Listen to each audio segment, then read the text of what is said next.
continue. So today I want to do something that is a bit more different compared with the previous lectures.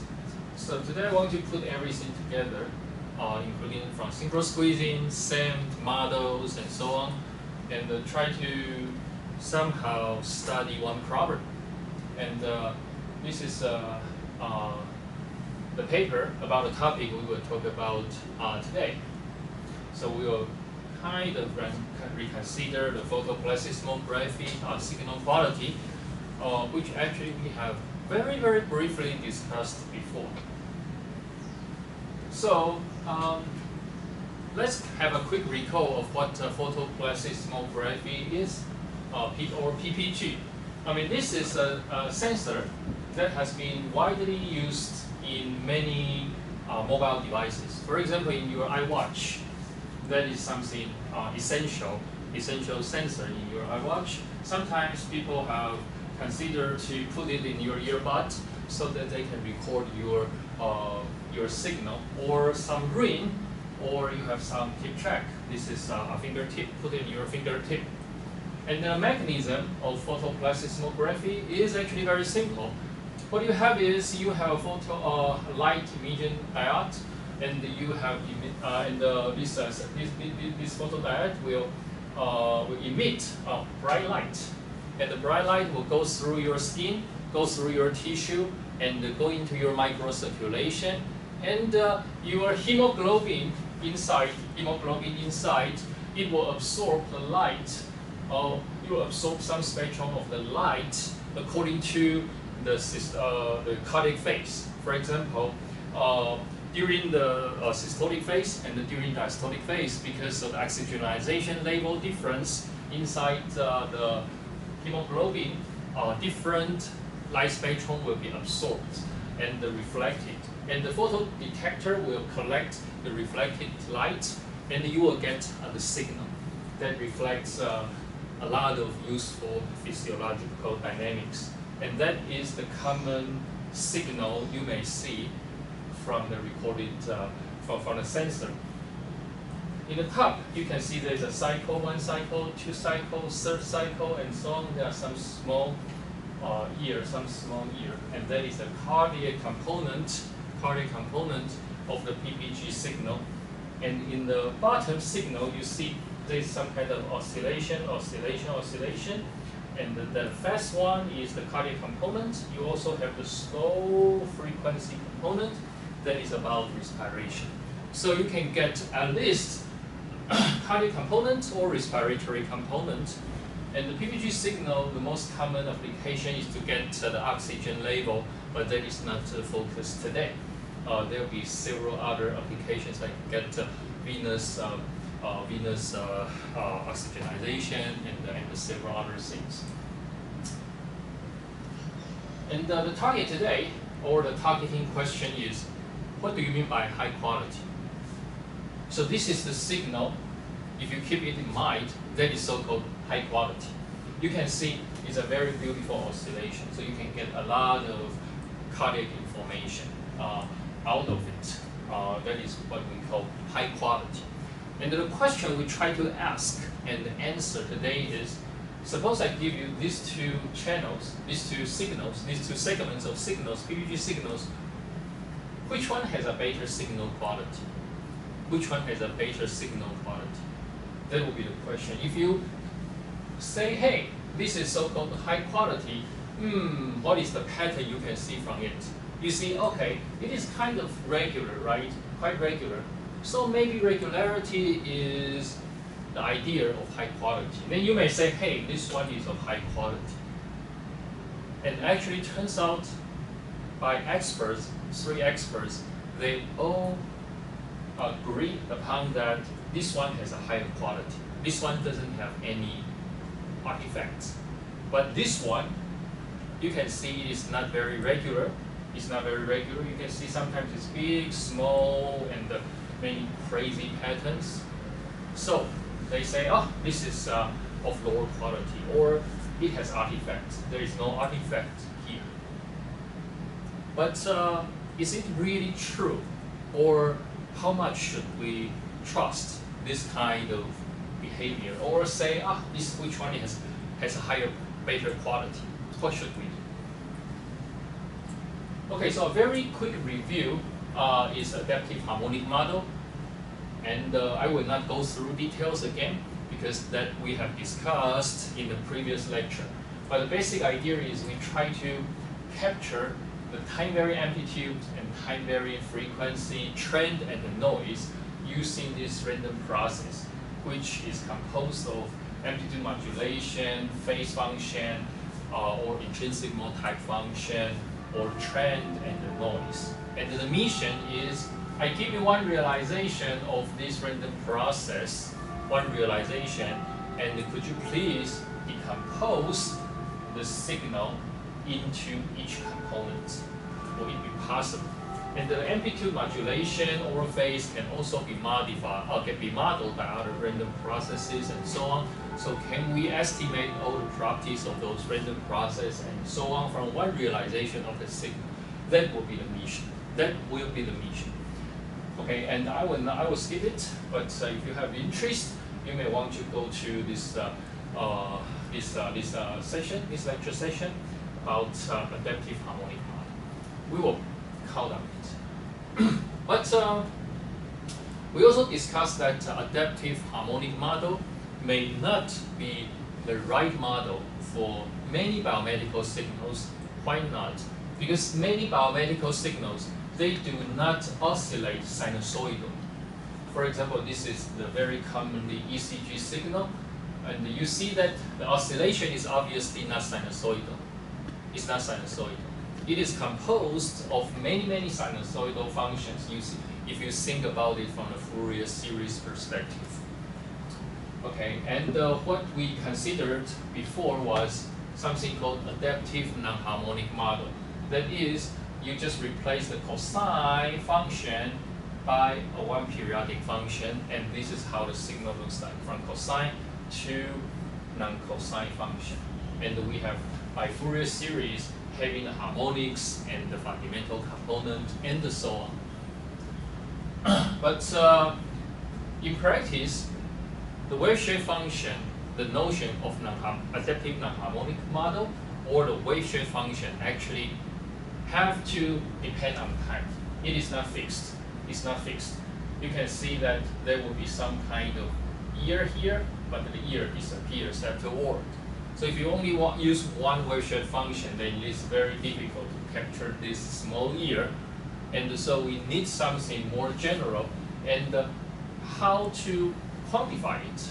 And the basic idea before was, let's write down the adaptive nonharmonic model in the Fourier series type mode, and then we just do some generalization. Okay, and that has been discussed in the previous lecture, so I will skip the details here. But the basic idea is we will have one non-harmonic component which does not oscillate sinusoidally, and we want to use multiple harmonics, multiple sinusoidal functions to describe them. But to capture the time-varying wave-shape function notion, we need to allow some conditions. Okay, and we still call it Ehlers harmonic or fundamental component, and intrinsic mode-type function. That is the model. And here is the lecture we covered before about adaptive nonharmonic model. If you have interest, you can go back there. Then, with that kind of basic models, we want to apply our algorithm. And what is the purpose? What is the goal? The purpose, the goal is we will try to get one signal, okay, one realization of a random process, and we want to decompose the signal into its components, Will it be possible to decompose the signal, one realization, into its separate components, including each intrinsic mode-type function, all its harmonics, the amplitude modulation, the phase, and so on? Can we do it? And how to do it? Okay, and to achieve it, it is certainly not an easy mission, because you can see there are infinitely many components and so on. And all of them are functional forms, so it's very difficult, challenging. The basic idea we considered before was a simplification. For example, we say, hey, for the amplitude modulation component, we just try to simplify it and ignore details about harmonics amplitude modulation. And we also try to approximate the phases using the fundamental components, phase, and its polynomials. And we also assume they are finite, only finite harmonics, not infinitely many. And we also have CL to quantify the global phase and so on, and amplitude modulation. Okay? And the question will be how to estimate all these quantities. For example, LO is still unknown, DI is unknown, we don't know what BI is, we don't know CI is, and even if we know all of them, then how to approximate all the coefficients like CI, LO, EI, LK, and so on. How to do all the estimation.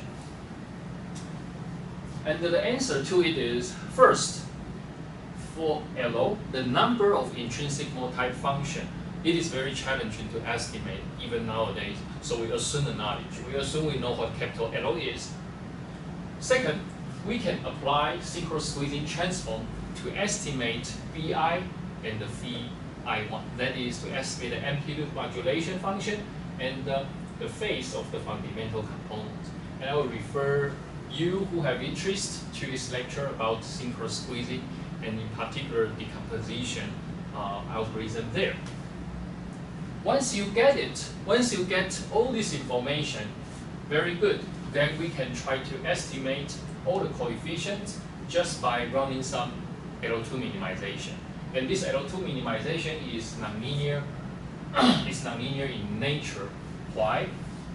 Because you see, everything, the coefficients that are non-coefficients is hidden inside cosine, and cosine is a nonlinear function. And we have a coefficient here that we need to estimate.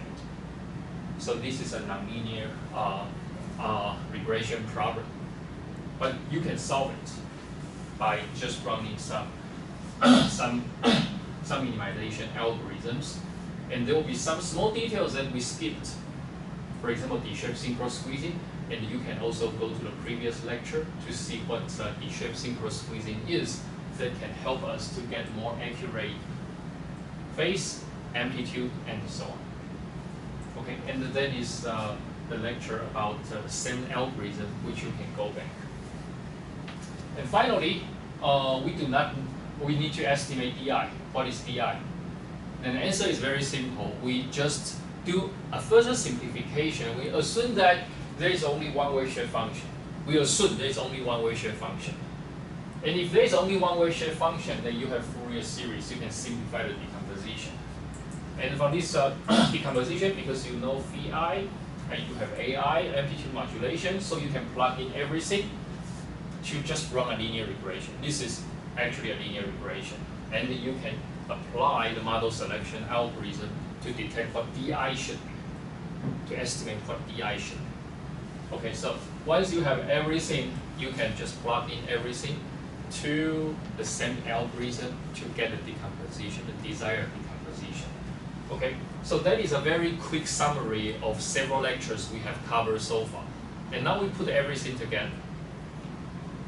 So this is a PPG signal. The black one is a PPG signal that is recorded from a subject that is running on a treadmill. And as you can see, the signal is actually quite irregular, not very regular, right? And if you look at expert's label, this is an expert's label, then expert says, hey, most of the time the signal has artifact. That is, the signal quality is not very good. Okay, but over here, they say, hey, look, there's some kind of reasonably well oscillation, so the quality is good. But is it really true? And this is the same decomposition result.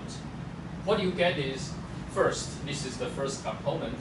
And in this first component, you will see that, hey, it has some kind of oscillation, right? And this is the simultaneously recorded accelerometer signal which describes the motion. Because you move up, you put the watch on the wrist, and you are running on the treadmill, and when you are running, the IMU or accelerometer will record the strength of the motion, and that is how the signal looks like. And this is another decomposition, and this decomposition is the cardiac component about your heart information, and this is a simultaneously recorded ECG signal. So if you put everything together, you will see that for the raw PPG signal, you get two components decomposed. The first one is this motion result, and this motion result coincides very well with the IMU magnitude.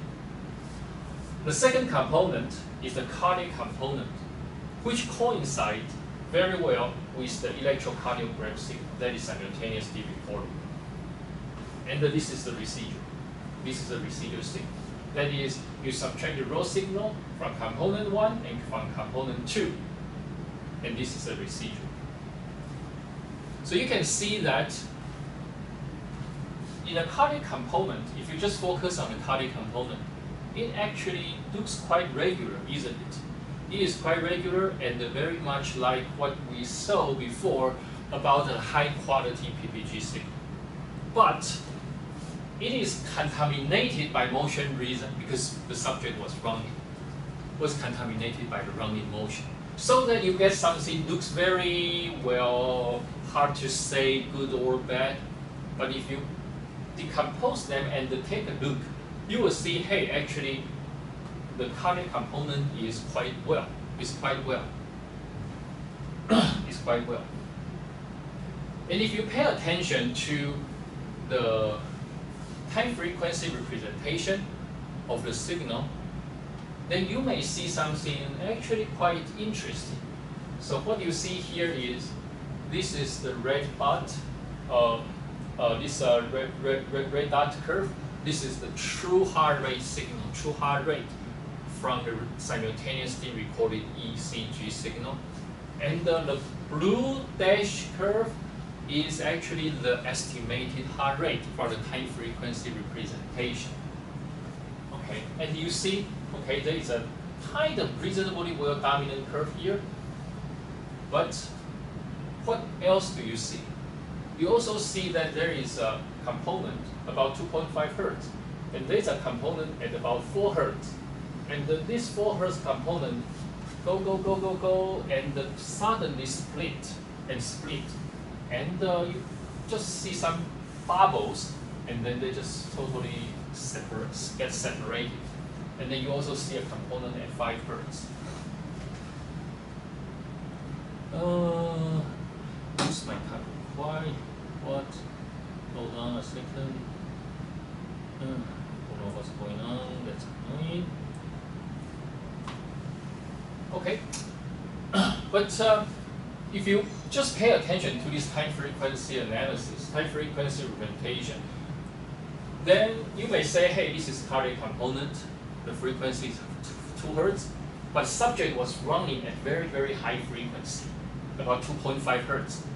2.5 Hertz means the subject has to move 150 times per minute, which is very, very fast.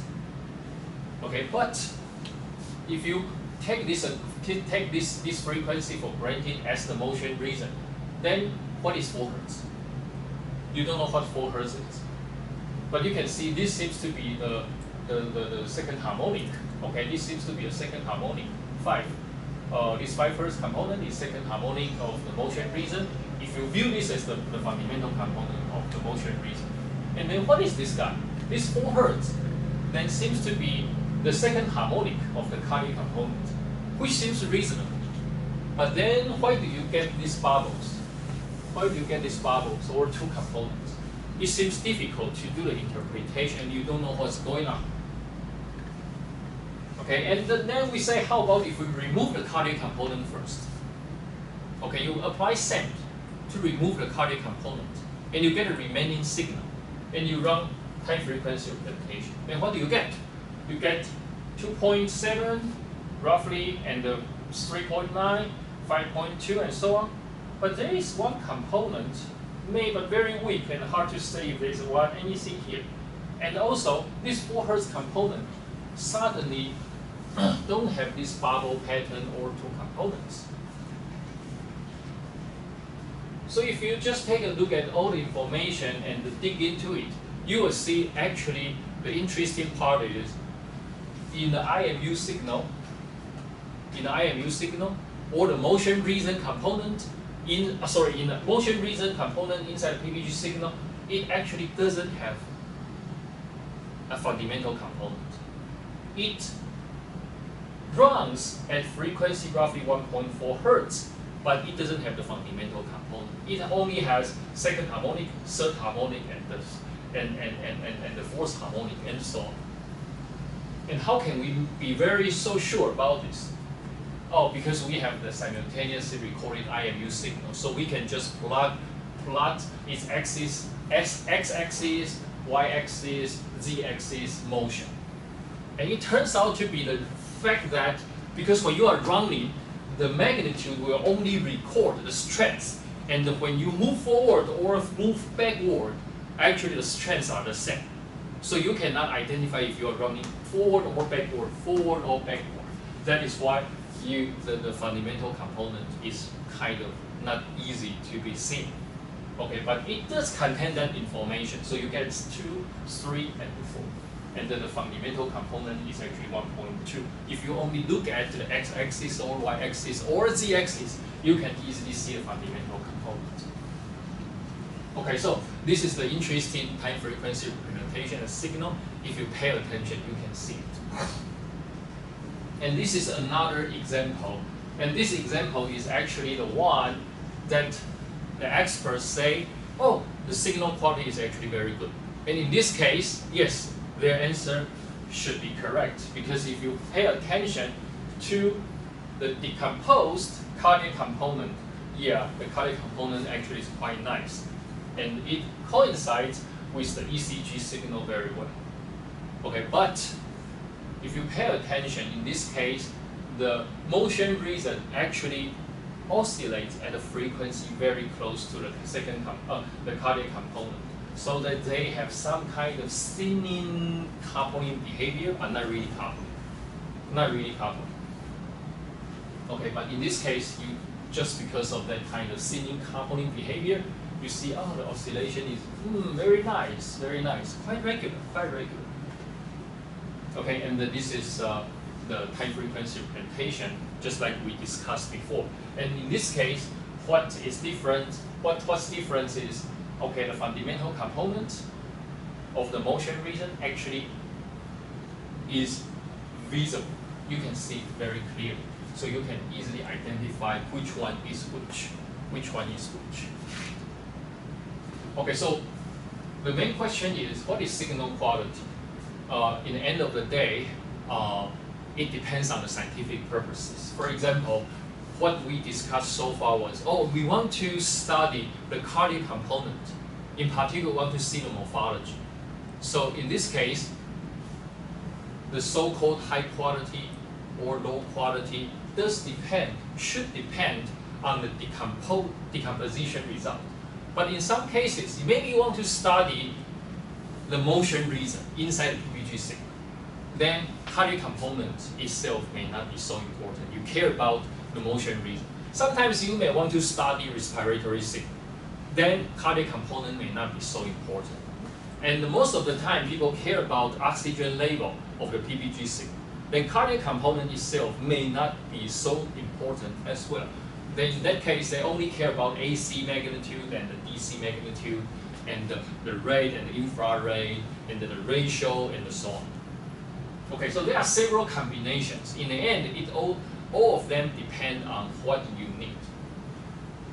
Okay, and the final part will be, let's take a closer look at a whole database. And this database is called Troika database, which you can download in the Nodo database website. Okay, it contains the details are here. It contains several 30 seconds it contains several PPG recordings with ECG and IMU and so on. So it's very rich. And this is a histogram of experts label. And I forgot to mention, this is the label done by a Duke group, which I forgot to put the citation here.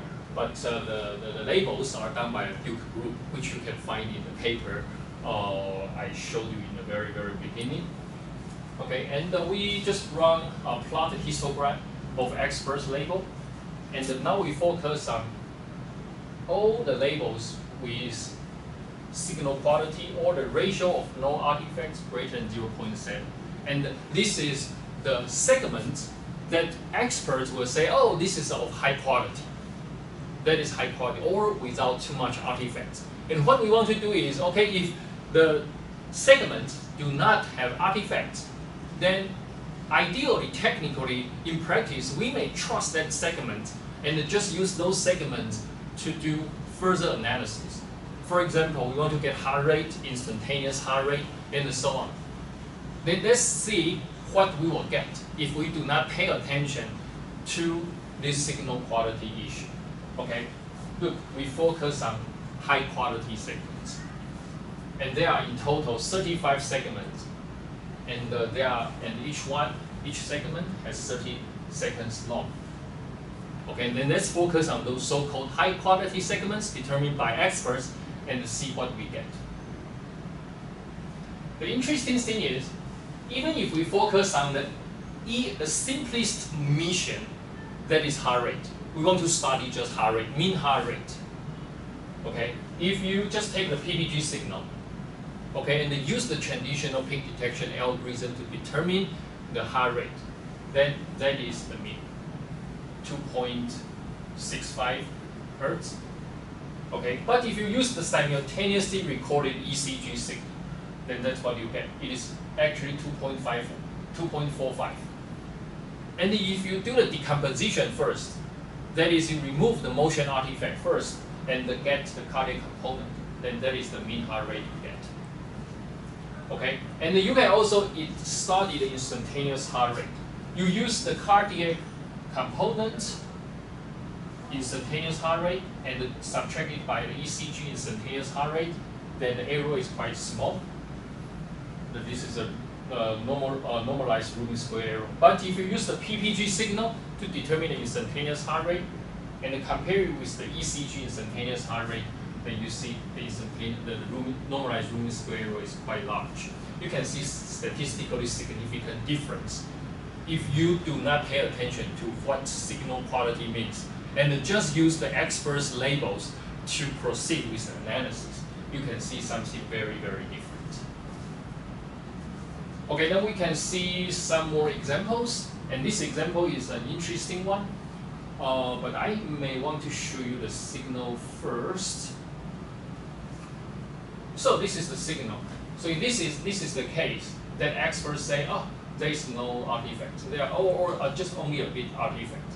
And this is the PPG signal. You can see the PPG signal is actually quite nice, but in the beginning there's a big, small pattern, and then this big, small pattern disappears, and then you run into another pattern, which is very beautiful, isn't it?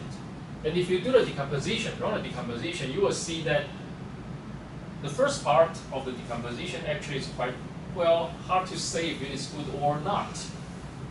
But you can see, oh, there is maybe some problems, but we don't know if this is really a problem or not. And then you get some other components. Okay, then this is the motion reason. What you can see is, oh, all this decomposition looks a bit, well, hard to say. I would not say it's good. Okay, it has some limitations. And why so? The interesting part is this guy. If you pay attention to the PPG signal, original PPG signal, you see this is the cardiac component, it's multiples, and you can see this is the motion reason and so on. And if you just get the motion reason out, you will see that, hey, this curve seems to be very close to the PPG cardiac component, this second harmonic. And this is a PPG subtracted by motion reason. technically it should be the cardiac component plus noise. You see, oh, this is a 2.5 Hertz component, 5 Hertz component, and so on. And then it's a simultaneously recorded IMU magnitude or IMU x-axis. And here, what I did was superimpose. This is the motion reason, and it's for harmonics. And the blue one is the cardiac component, and its second harmonic. What you can see here is very, very interesting. That is, in the first half of the signal, actually the instantaneous frequency of the motion reason, the instantaneous frequency of the second harmonic of the motion reason coincide or almost overlap with the cardiac component's instantaneous frequency. And it is because of this motion, or this frequency overlapping, or very, very strong coupling that limits the decomposition result here. Okay, and when you have very, very close frequency overlapping or coupling, how to achieve a decomposition, we need actual information, and that will be some future work. And that is another example to show you a very beautiful picture, like instantaneous frequency. The subject was running in the beginning, but reduced the frequency and getting transition to the resting status. This is the IMU signal. You can see it runs very strong in the beginning and decreases the frequency and the magnitude, and so on. In the x-axis, you can also see. From the ECG signal, you can see the instantaneous frequency changes dramatically. So this is a very, very, very interesting motion reason picture that you can see. Okay, so the final slide is the following. So in general, are you sure there is a signal? That is always the first question you need to make sure when you are given a signal to analyze. Usually, if it is a well-designed experiment, we know what's going on and we can do whatever we want. But in many cases, we may not have this information, and we need to determine if there is an oscillation or not, or if there is a component or not. Okay, for example, back in 2017, like when people got claimed to detect a gravitational wave, and the group got the Nobel Prize the next year. Okay, but if you look at the raw signal, you will see that, hey, the raw signal is just like white noise, just like noise. How can they be sure there is really a gravitational signal? Okay, actually they have to apply several scientific approaches to really see if, or to really guarantee there is a signal inside. For example, redundant detectors, or use signal consistency, statistical analysis, simulation and modeling, blind injection, several tools. And if you know there is information, there is a signal, then you can determine if the information is correct. If the information is correct, then you can continue to do the signal processing tools, or even do deep learning. Otherwise, what are you really doing? What are you really learning? Okay, for example, from this signal, by our eyes, we know what's going on. But which part really contains information, which part doesn't? Which part contains noisy information so that we can run the noise to recover the signal? Which part even doesn't have signal, then we cannot apply the noise. So there will be a lot of details that needs to be explored here, and that will be our future lecture. Okay.